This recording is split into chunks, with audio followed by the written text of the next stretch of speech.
Happy Labor Day, Han.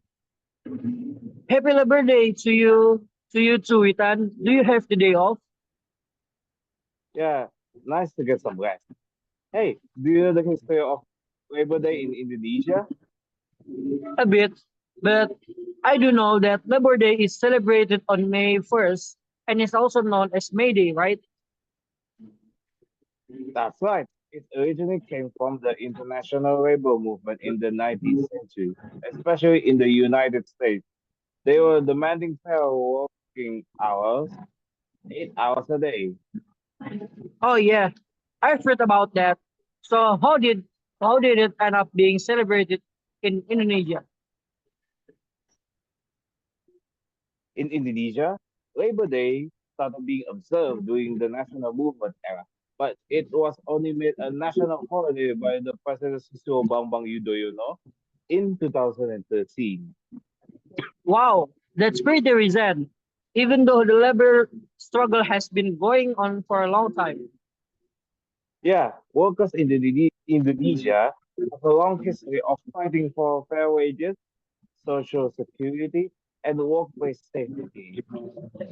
Speaking of which, this year's Labor Day seems lively.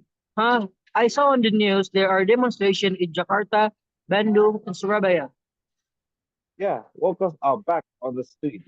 Many are demanding higher minimum wages and rejecting the job creation law. Undang-undang Cipta Kerja. Makes sense. Makes sense.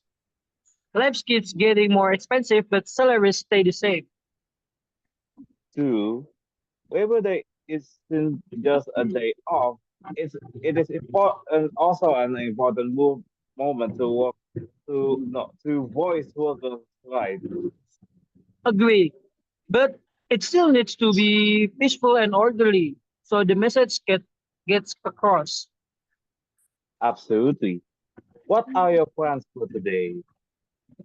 Just relaxing, enjoying the break, maybe watch some news coverage about the protest to stay updated. Sounds good. Enjoy Labor Day, Rehan. Hopefully, workers' struggle will be taken more seriously.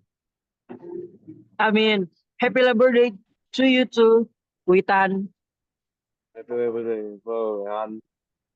Thank you. Atap bro.